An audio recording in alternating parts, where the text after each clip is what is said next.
The chapter I'm going to be discussing today is chapter 1, Tools for Ethical Decision Making, and it goes into details about philosophy and like how it's broken down into what is being, ontology, what is knowing, epistemology, and how one should act, which is ethics. And then ethics is broken down into three sub areas: metaethics, which is the meaning of moral language, like the words you use, like how do they signify what you're saying, or what do they signify exactly? And normative ethics, the social norms or the cultural norms that you use as principles for your ethical behavior.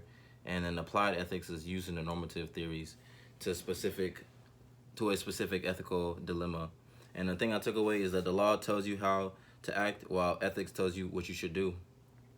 And then media professions, for example, should have a code of ethics or professional code of ethics, because if they didn't, then there'd be chaos. Like imagine if just like sports writers or just journalists or people were just lying or just making up stories all the time, even though it does happen.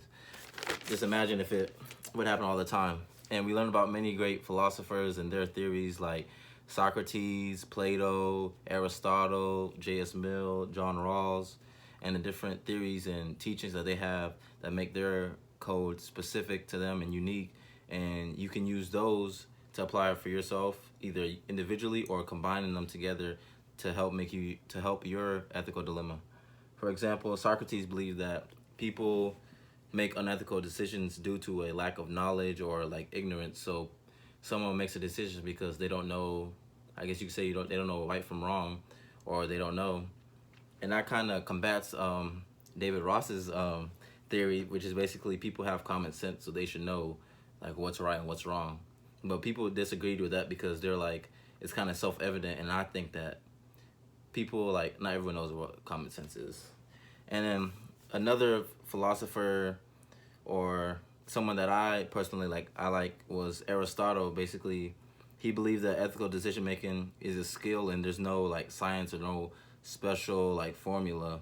Like basically like avoiding the extremes and try to be in the middle ground and making decisions based off the right emotions at the right time.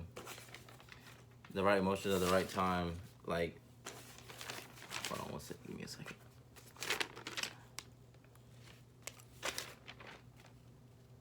Yeah, experience emotions at the right time toward the right objects for the right reason in the right manner.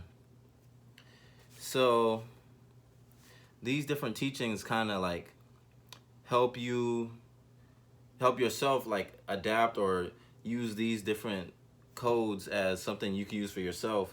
And that's something I really took away, because like I learned different code of ethics or different way to look at things. Like the John Ross's view of ignorance is like taking yourself out of the situation and just looking at everyone as like a normal person and not having emotions or like having a bias toward a certain situation. So that's one thing I really took away. And then an issue I had, or I thought it was interesting, was Socrates, how when he was in prison for trying to teach the youth a certain way of thinking and like introducing a false god to them, the government imprisoned him and sentenced him to death, and he didn't try to escape. Like one of his friends wanted him to escape, but he didn't want to do that because he felt like he'd be a hypocrite if he was trying to escape, if he broke the law. And how would he teach moral law but he's trying to break the law? So it makes him look like a hypocrite. And we also go into different code of ethics, like the ethics with religion, and that we're all taught like the right from wrong in Sunday school or whatever through our religion, and that people often make decisions based off their religion, and this can often be like interpreted wrong. So sometimes this code of ethics could be different or can apply to certain people and not certain people. And then another code you learn of the ethics of care, which is talking about like on the feminist theory that women are like more caring, since they're like taught to care mostly growing up, they're taught to care more. So their code of ethics is different, and like their decision making that they do is often not just for themselves but also for others. So they're looking out for themselves and others. And that's kind of true, because women are always, looking out and caring. And that's what I took away from this chapter. It was a very interesting chapter.